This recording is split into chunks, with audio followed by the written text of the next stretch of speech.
Hello dears, welcome back to a new video. നമ്മൾ നോക്കാൻ പോകുന്നത് അൺഎംപ്ലോയ്മെൻറ്റ് ആൻഡ് ഇറ്റ്സ് ടൈപ്സ് ആണ്. അപ്പോൾ നമുക്ക് എല്ലാവർക്കും അറിയാം അല്ലേ, നമ്മളൊക്കെ പഠിക്കുന്നത് എന്തിനാണ്? നമുക്ക് നല്ലൊരു ജോബ് കിട്ടാനും ഒരു ഇൻകം കിട്ടാനൊക്കെ വേണ്ടിയിട്ടാണല്ലേ. നമുക്കൊരു ജോബോ ഇൻകമോ ഒന്നും ഇല്ലാത്ത ആ ഒരു സിറ്റുവേഷന് നമ്മൾ പറയുന്ന പേരെന്തായിരിക്കും? അൺഎംപ്ലോയ്മെൻറ്റ് എന്നായിരിക്കും അല്ലേ. അപ്പോൾ നമുക്ക് നോക്കാം എന്താണ് അൺഎംപ്ലോയ്മെൻ്റ് എന്ന്. Unemployment is a situation where people are willing and able to work but cannot find a job.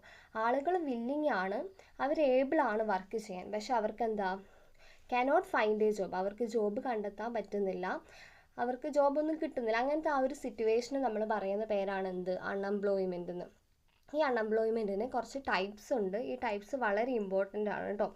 അപ്പോൾ അതിൽ 7 ടൈപ്സാണ് ഇവിടെ കൊടുത്തിരിക്കുന്നത്. അതിൽ ഫസ്റ്റ് വണ്ണ് സീസണൽ അൺഎംപ്ലോയ്മെൻ്റ് ആണ്, second one disguised unemployment, third structural, fourth one frictional, fifth one cyclical, sixth one educated, seventh technological. അപ്പോൾ നമുക്ക് ഓരോന്നും നോക്കാം. അതിൽ ഫസ്റ്റ് വണ്ണ് സീസണൽ അൺഎംപ്ലോയ്മെൻ്റ് ആണ്.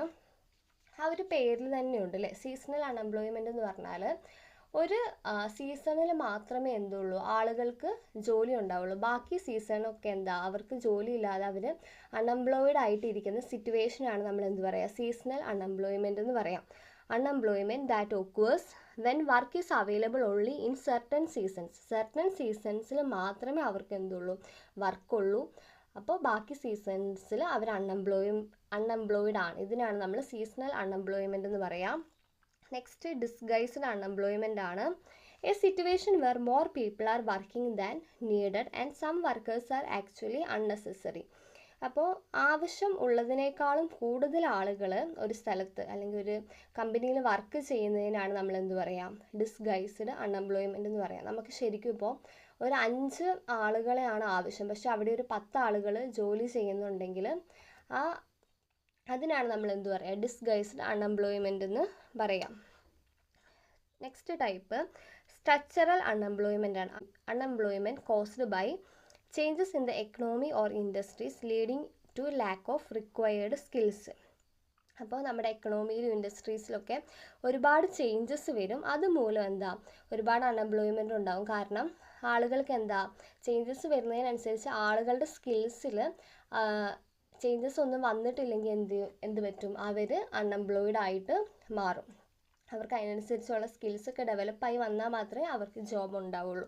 അതാണ് സ്ട്രക്ചറൽ അൺഎംപ്ലോയ്മെൻ്റ് എന്ന് പറയുന്നത്. നെക്സ്റ്റ് ടൈപ്പ് ഫ്രിക്ഷണൽ അൺഎംപ്ലോയ്മെൻ്റ് ആണ്. Temporary unemployment when a person is changing from one job to another. അപ്പോൾ ഫ്രിക്ഷണൽ അൺഎംപ്ലോയ്മെൻറ്റ് ഒരു താൽക്കാലികമായിട്ടുള്ള ഒരു അൺഎംപ്ലോയ്മെൻ്റ് ആണ്. ഒരാളിപ്പോൾ ഫോർ എക്സാമ്പിൾ ഒരു ടീച്ചർ ഒരു സ്കൂളിൽ നിന്ന് റിസൈൻ ചെയ്തു, എന്നിട്ട് എന്ത് ചെയ്തു? വേറൊരു ജോബ് അന്വേഷിച്ച് വേറൊരു സ്കൂളിൽ ജോയിൻ ചെയ്യുക. അപ്പോൾ അതിന് മുന്നേ വേറൊരു സ്കൂളിൽ അന്വേഷിക്കുന്ന ടൈമിൽ ഒരു 2 മന്ത് ഗ്യാപ്പ് വന്നു. ഈ ഒരു 2 മന്ത് ഗ്യാപ്പ് എടുത്തിട്ടാണ് നെക്സ്റ്റ് സ്കൂളിൽ ജോയിൻ ചെയ്തത്. അപ്പോൾ ഈ ഒരു ഗ്യാപ്പിനാണ് നമ്മൾ എന്ത് പറയാം? ഫ്രിക്ഷണൽ അൺഎംപ്ലോയ്മെൻ്റ് എന്ന് പറയാം. അതൊരു ടെമ്പററി അൺഎംപ്ലോയ്മെൻ്റ് ആണ്. നമ്മളിപ്പോൾ പഴയ ജോബ് റിസൈൻ ചെയ്ത് പുതിയതിലേക്ക് നമ്മൾ അന്വേഷിച്ച് കയറുന്ന സമയത്ത് അതിൻ്റെ ഇടയിൽ വരുന്ന ആ ഒരു ഗ്യാപ്പിനെയാണ് നമ്മൾ ഫ്രിക്ഷണൽ എന്ന് പറയാം കേട്ടോ. നെക്സ്റ്റ് ടൈപ്പ് സൈക്ലിക്കൽ അൺഎംപ്ലോയ്മെൻ്റ് ആണ്. Unemployment caused by economic slow down or recession. During recession demand for goods decreases, companies reduce production and workers lose jobs. അപ്പോൾ സൈക്ലിക്കൽ എന്ന് പറഞ്ഞാൽ നമ്മുടെ എക്കണോമിയിൽ എന്താ റിസെഷനൊക്കെ വരുന്ന ടൈമിലുണ്ടാകുന്ന ഒരു അൺഎംപ്ലോയ്മെൻ്റ് ആണ്. റിസെഷൻ വരുമ്പോൾ എന്ത് പറ്റും? ഗുഡ്സിൻ്റെ ഒക്കെ demand കുറയൂലേ.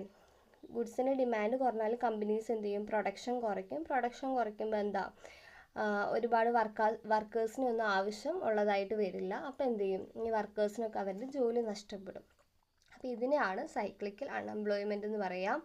Next type educated unemployment ആണ്. Unemployment where educated people are unable to find suitable jobs. നല്ല എഡ്യൂക്കേറ്റഡ് ആയിട്ടുള്ള ആളുകൾക്കൊക്കെ എന്താ അവർക്ക് സ്യൂട്ടബിൾ ആയിട്ടുള്ള ജോബ്സ് കണ്ടെത്താൻ പറ്റാതെ വരുന്ന ഒരു ടൈപ്പ് ഓഫ് അൺഎംപ്ലോയ്മെൻ്റ് ആണ് എഡ്യൂക്കേറ്റഡ് അൺഎംപ്ലോയ്മെൻ്റ് എന്ന് പറയുന്നത്. നമ്മുടെ ലാസ്റ്റ് ടൈപ്പാണ് technological unemployment. Unemployment is caused when machines replace human labour. അപ്പോൾ ഹ്യൂമൻസ് വർക്ക് ചെയ്തിരുന്ന ആ ഒരു സ്ഥലത്ത് എന്താ ഹ്യൂമൻസിനെ മാറ്റി അതിന് പകരം എന്ത് ചെയ്തു? മെഷീൻസ് വെച്ച് അവരെന്ത് ചെയ്യുക? പ്രൊഡക്ഷൻ നടത്തുക. അപ്പോൾ എന്താ ആളുകൾക്ക് ജോബ് നഷ്ടമാകും.